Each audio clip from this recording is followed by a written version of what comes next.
They think this is some kind of game. They are blinded by their own superiority complex. These were the words spoken by Russian President Vladimir Putin toward the end of February 2024, when speaking about the then recent comments of Emmanuel Macron, France's president. Macron had claimed that he couldn't rule out the possibility of French troops entering Ukraine at some point during the war, which stirred up controversy all over Europe. Many in NATO initially decried Macron's comments, claiming that there was no possibility that any NATO forces would enter Ukraine.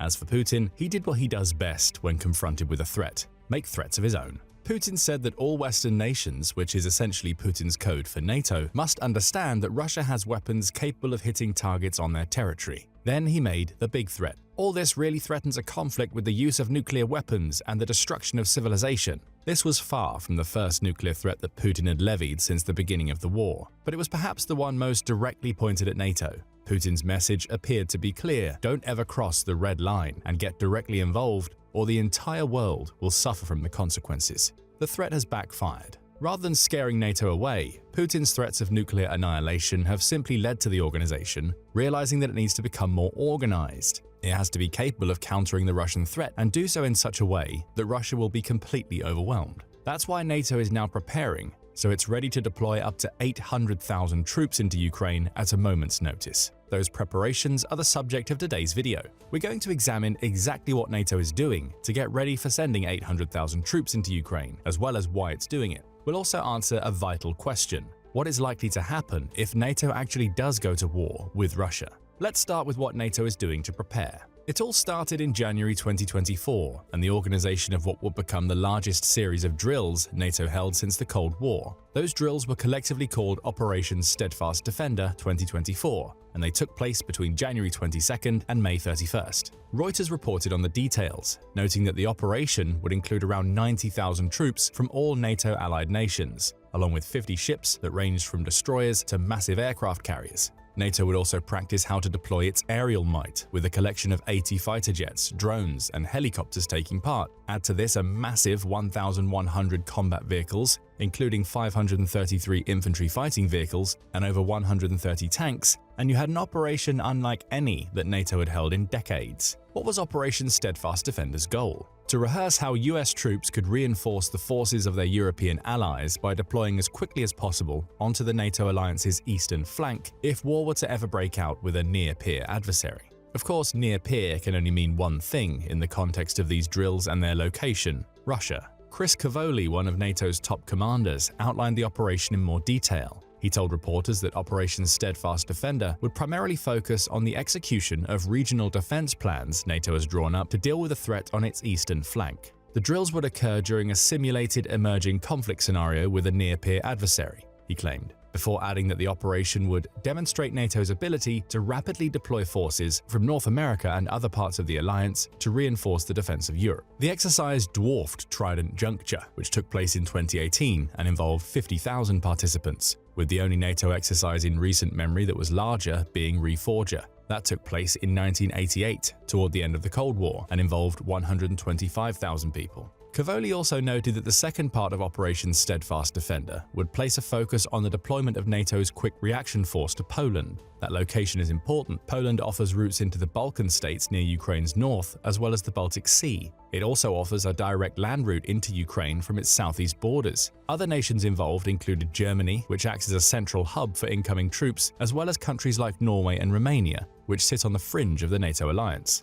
Think of Operation Steadfast Defender as a prelude of what may come. It was NATO standing directly in front of Russia to say that it was ready to deploy massive numbers of troops rapidly to deal with any threat it could pose in Europe. It was also a response to the threats Putin had been making since the outbreak of the Ukraine war. Granted, the operation was planned to start before Putin made his February threats in response to Macron's comments. However, it's telling that these threats gave NATO no pause for thought during the rest of the operation. It continued through to mid-May regardless. Still, it was only 90,000 troops. That's a number Russia could potentially deal with, especially given that Russia is likely preparing to enforce a second round of mobilization that could add 300,000 soldiers to its forces in Ukraine by the end of 2024. But as we said, Operation Steadfast Defender was just a prelude. NATO's real plans are far grander, and they involve preparing to deploy as many as 800,000 troops to counter the Russian threat. In July 2024, Newsweek reported that the German newspaper Der Spiegel had claimed to get its hands on top-secret military documents from NATO. Within the pages of these documents lay plans to create what Newsweek calls an arterial highway throughout Europe, and involving the United States, that would allow NATO to deploy hundreds of thousands of troops against Russia if the need ever arrived. Germany will serve as the beating heart of this arterial highway. The report claims that Germany's highways, railways, and ports will serve as the launching points for troops onto the Eastern Front. They'll offer not only direct passage into Ukraine, but also enable NATO to transport troops into Poland and to bases in countries like Romania. If you recall from Operation Steadfast Defender, these were the countries that were directly involved in NATO's troop movement exercises during the first half of 2024. Newsweek's report goes on to point out that the arterial highway won't just be the transportation method used by up to 800,000 NATO soldiers. It will also enable the transportation of weapon systems, as well as around 200,000 armored vehicles and tanks. Most worryingly of all for Putin, the plans would enable them to move all of these soldiers and their equipment to the Eastern Front within 3 to 6 months. Two aspects of Germany's logistical infrastructure will make these plans possible: its ports on the North Sea and the A2 highway. Starting with the ports, the Center for Eastern Studies says that Germany maintains 19 seaports that open out into the North Sea. For context, this is a body of water to which Russia doesn't have easy access. To reach the North Sea, Russia would have to sail through the Baltic Sea, risking bombardment from Estonia, Latvia, Lithuania, Finland, and Sweden, all NATO allies, as it does. Or it would have to head north before doubling back on itself via the Norwegian Sea, which means attempting to bypass Norway, another NATO ally, before entering a sea that's bordered by the UK, Germany, Holland, and Denmark. In short, the North Sea is very difficult for Russia to control. Returning to Germany's seaports, they vary in size to include massive international hubs such as those in Hamburg and Rostock, to regional ports including Wismar and Nordenham. All would play crucial roles in deploying 800,000 troops to the Eastern Front. Not only could the ports welcome troops from the previously mentioned European countries, which would then be deployed via the land-based transportation routes, but they would also be the main point of entry for US soldiers. America would send its troops via the North Atlantic Ocean, arriving in the North Sea and into Germany. Add the ability to send transports into the Baltic Sea, which would carry troops into the Baltic states and Poland, and then onto Germany, and you have a powerful waterborne infrastructure in place. Then comes the A2 highway, also known as the Bundesautobahn 2. Starting in the city of Oberhausen in Germany's west, this highway stretches for about 300 miles to reach the outskirts of Berlin in Germany's east. Crucially, it ends close to the German border, providing a means for sending soldiers into Poland and then possibly onto the Baltic states to reinforce the Eastern Front. But there's a problem with the A2 highway. The route includes 230 bridges, all of which would be obvious targets for Russia in its efforts to prevent NATO from mobilizing. Taking out even a handful of those bridges, while not making the A2 useless, would force the hundreds of thousands of troops using it to divert onto other roads, thus slowing their deployment. NATO's plans have built-in contingencies for just such a situation. Bases are to be constructed along the entire highway to house, resupply, and feed the thousands of troops who will use it to travel. These small bases are going to be so frequent that any transport using the A2 will have the option to stop every 1,000 to 1,640 feet to resupply and rest. For context, the A2 is 300 miles, with each mile being equivalent to 5,280 feet. That would mean about 5 places to resupply every mile,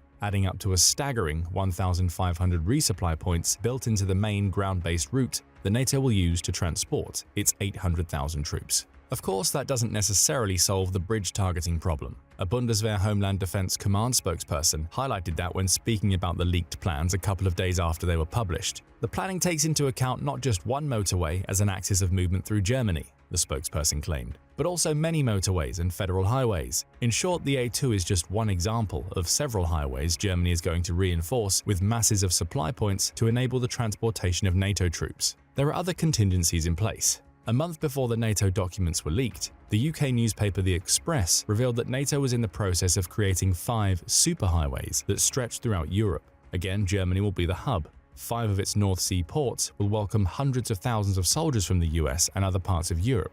However, other routes will be made available. One would see American troops land in the Netherlands, after which they'll be transported to Germany via train before using the same mode of transport to reach Poland. There will also be backup ports in Italy, Greece, and Turkey, with discussions in place for the 5th port to be stationed in Norway. 5 more options beyond Germany for landing troops. Those who alight in Italy could likewise use trains to move into Germany before moving on. Greece and Turkey would give NATO's troops the option to approach Russia via the Mediterranean, while offering the possibility of transporting troops by land into Bulgaria and Romania. As for a Norwegian port, it would offer an easy route into the Baltics via Sweden and Finland, as well as a potential passage into the Baltic Sea. Crucially, none of these corridors would be limited by local rules and regulations. All would allow free transport for NATO soldiers, cargo, and equipment without any need for holdups at borders. Newsweek provided more details about these land corridors in a June 2024 report. It noted that the plans for these land corridors have been in the making for decades. Italy will link to Slovenia, Croatia, and Hungary, for instance, with plans to also open the Dutch port city of Rotterdam to be used by the NATO alliance. Combined with Germany's focus on superhighways and becoming a hub for troops arriving via the North Sea, a complex logistical web emerges. Half a dozen countries, once Norway is added into the mix, will serve as landing points for troops from the US and the rest of Europe. Each will provide different passageways to the Eastern Front, creating contingency upon contingency. If Russia does happen to take out bridges on the A2 highway, for instance, it'll still face the prospect of troops flooding in through Italy, Holland, Greece, Turkey, and several other countries. The idea is simple: create so many entry points that Russia isn't able to prevent the mass deployment of troops. But that brings us to another question. Why is NATO working so hard to create and reinforce this logistical network? After all, it's not like there isn't already a heavy US presence in Europe. America's military already has 100,000 people stationed throughout Europe who are there to help defend the continental states, provide a quick crisis response, and handle training duties. The US Navy also has its 6th Fleet stationed in Italy, along with the revived 2nd Fleet operating in the North Atlantic. Add to this the bolstering of the American footprint in Europe between February 2022, the month of Russia's invasion of Ukraine, and today, with the addition of another 20,000 troops, and you already have a substantial presence. The problem is twofold. That presence may not be enough, and European countries still need to provide ways to properly mobilize those troops in addition to their own. So the first reason NATO is preparing all of these land corridors and options for transporting troops into and around Europe is logistical. Having troops on the European mainland is not the same thing as having them on the Eastern Front, with every day wasted because of shoddy logistical systems being a day that gives Russia another chance to advance or strike the systems that are in place. And that brings us to the second reason for the creation of this vast network. NATO believes that it needs to prepare for a broader war with Russia. That's according to Jan Kalberg, who's a senior fellow at the Center for European Policy Analysis. He says that every road going east is a potential road for US and European forces, with the plans being put in place partially being designed to put pressure on NATO's continental allies. Their inclusion in these plans forces them to ensure the upkeep of the roads, bridges, ports, and rail routes that NATO intends to use. Think of it as a contingency. NATO hopes to never need those routes, but it has to guarantee that they're in good working order should the time ever come. As for the belief that NATO needs to prepare, that's been evident for some time. Until very recently, the majority of NATO's members were failing to reach the 2% of gross domestic product spending target that the organization recommends. This is highlighted by Forces News, which shows just how complacent many NATO members have become. In 2014, the same year that Russia annexed Crimea, only 3 NATO members hit or exceeded the 2% target. That rose to 5 in 2015 and 16, but dropped back down to 4 in 2017. Between 2017 and 23, the only time the number of nations hitting the target reached double digits was in 2023, when 10 nations managed to spend 2% or more. Bear in mind that NATO now has 32 members, meaning there were several years where only around 10% of its members were hitting the spending recommendations. As for the 2024 numbers, they represent a massive turnaround. 23 of NATO's members have increased their military budgets to the point where they'll reach or exceed the 2% recommendation. That's enormous news because it showcases that NATO's continental membership is making a concerted effort to prepare militaristically for the prospect of war with Russia. The rhetoric coming out of NATO has also changed during the course of the Ukraine war. In the beginning, NATO was extremely wary of suggesting that Russia's invasion was a signal that Putin may have grander designs for the rest of Europe. That's why so many European nations were so slow to cross the red lines, which are actions that could provoke Russia to provide weapons and permission for Ukraine to use those weapons in Russia. The rhetoric has been changing throughout the war. This is perhaps best represented by Rob Bauer, a Dutch admiral who also serves as NATO's military committee chief. He made it clear that NATO was preparing for something big. Speaking in Brussels in January 2024, Bauer said, "We have to realize it's not a given that we are in peace, and that's why we, referring to NATO, are preparing for a conflict with Russia." While not a commitment to sending troops into Ukraine or onto the Eastern Front, Bauer's statements were a clear signal to Putin: "We're getting ready to fight you." That brings us back to the logistical preparations NATO is making. It's one thing to say that you're preparing for war, it's another to demonstrate that fact. One of the reasons Europe is making such in-depth preparations to be able to shuttle 800,000 troops onto the Eastern Front is that it wants to show Russia that it's taking Putin's threats seriously. That's a far cry from the complacency that has gripped Europe for so long. The increases in military spending, the changing rhetoric from NATO's leaders, Operation Steadfast Defender 2024, the largest military training exercise NATO has undertaken since the Cold War, and of course, the leaked plans for transporting troops around Europe. All are signals to Putin that Europe is getting ready for a fight, and that, crucially, it's doing what it needs to do to ensure the US can properly support it in that fight. It's a classic representation of the adage, if you want peace, prepare for war. Speaking of complacency, we come to the third reason why NATO is creating its new logistical network. Its previous rapid response plans simply weren't strong enough to deal with the Russian threat. We can see this from NATO's official documentation relating to its Readiness Action Plan back in July 2016. Just 2 years after the annexation of Crimea, it was clear that NATO wasn't taking the Russian threat as seriously as it should. That plan reveals that the NATO Response Force, or NRF, contained just 40,000 troops. Granted, this was over triple the 13,000 it had in 2014, though even that number shows that NATO was nowhere near ready to quickly react to a Russian attack if it happened. The 2016 Readiness Action Plan showcased a growing NRF, but one that was still far too undersized to handle Russia. It also offered minimal details about the logistics NATO would rely upon to get those troops to appropriate locations. Simply put, it wasn't enough. Consider the fact that Russia's active military numbers 1.32 million people, with a further 2 million in reserve. This is a country that has lost over 580,000 soldiers in Ukraine already, according to Ukraine's Ministry of Finance, and experienced over 70,000 casualties in just 2 months in the Ukraine war between May and June 2024. These numbers indicate that Russia can throw hundreds of thousands of soldiers at wars for which NATO could only respond with 40,000 troops as recently as 2024. Hence the need for these new logistical networks. Now that they're in place, NATO is showing Russia that it won't be dealing with the complacent version of the organization that it may have faced a decade ago. Putin can't make the same threats because NATO has the capability to deploy 800,000 troops within 3 to 6 months, and crucially, every country in the alliance is working together to ensure that those plans are actually workable if the time comes. Again, it all adds up to a clear message for Putin. NATO is ready to fight. Finally, we come to the fourth reason why NATO is investing so heavily in its plans for creating an arterial highway throughout Europe.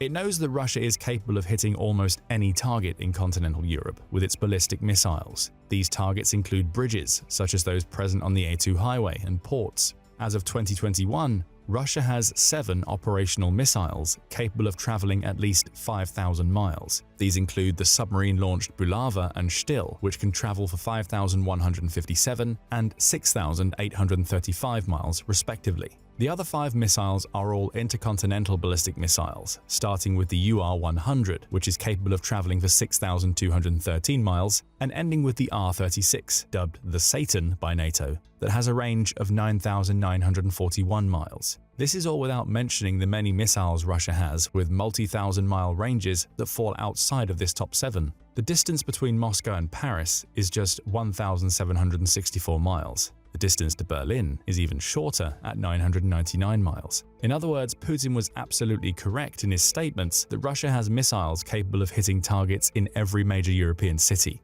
at least in terms of those missiles' range. Hence the need for the arterial highway. If NATO wants to effectively transport 800,000 troops, it needs to have backup plans available for whenever Russia decides to make use of these missiles. With the arterial highway, NATO now has backup upon backup. All of which brings us to the final question we'll ask in this video. What happens if NATO goes to war with Russia? Thanks to the arterial highway, NATO will be able to instantly transport hundreds of thousands of troops to every key strategic location it may need to fortify throughout Europe. The pathways it has into Poland open it up to the Balkan states, with Lithuania, Latvia, and Estonia likely to serve as the front lines in the ground war. Opening up the options of ports in Norway brings that country, along with Sweden and Finland, into the war, giving NATO a good chance to control the Baltic Sea. And with Mediterranean ports being opened up, NATO will have every potential front covered. Even Turkey could play a key role here. Opening up the Turkish Straits to NATO ships would allow NATO to quickly take control over the Black Sea, creating inroads into Crimea as well as another entry point into Ukraine.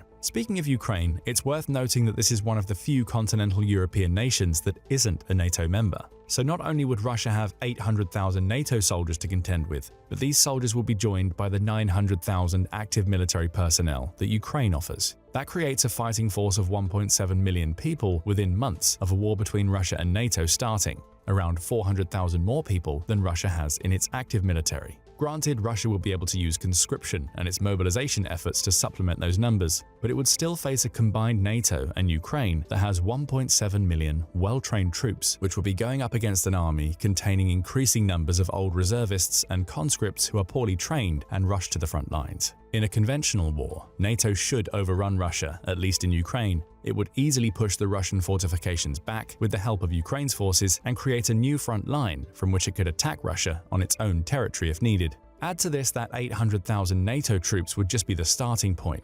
As of March 2024, NATO's members combined to have 3.42 million active military personnel, providing an ample source of manpower to fight against Russia, which is already struggling with training and conscription issues. A conventional war, backed by the arterial highway, should work out in NATO's favor. However, there are a couple of wrinkles to consider. The first of these is that Russia is not without allies of its own. June 2024 saw it sign a cooperative defense pact with North Korea, which contains the condition that one will come to the aid of the other if either faces an attack on its own soil. North Korea has a military of 1.32 million active personnel, though it's likely that these soldiers aren't as well trained as their NATO equivalents. Russia would also face logistical issues in shipping North Koreans over to the war's front, issues that NATO is already handling thanks to its arterial highway plans. Iran and China could also be factors. However, Iran is dealing with issues of its own as the threat of war with Israel looms ever larger. As for China, there's just as much chance that Beijing chooses to sit the war out to focus on its interests in the Indo-Pacific as there is for it to join Russia in a war in Europe.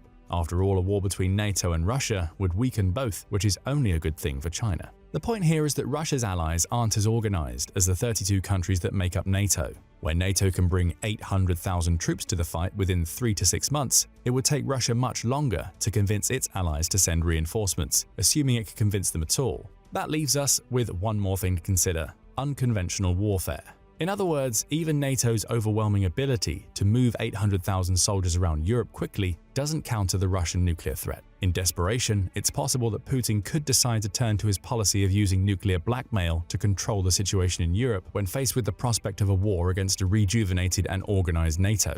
He has the firepower to do it. As the Arms Control Association points out, Russia has 5,580 nuclear weapons, 1,549 of which are strategic warheads that are already targeted at key locations in Europe and the United States. It also has plenty of missiles capable of reaching those locations, as noted before. NATO has counters to this threat as well. Both France and the UK have nuclear arsenals based in Europe, reaching a combined total of 515, many of which are likely targeted at Russia. And of course, the US has 5,244 nukes of its own, with 1,419 of those being tactical warheads. If Putin chose the nuclear option, his predictions on global devastation would likely come true. Whether he's willing to go that far remains to be seen. For now, NATO has plans in place to shuttle 800,000 troops throughout Europe. What do you think of those plans? And do you believe they would help make NATO the clear victor in a conventional war with Russia in the future? Share your opinions in the comments section, and thank you as always for watching the video. Now go and check out why NATO's largest mobilization terrifies Russia, or click this other video instead.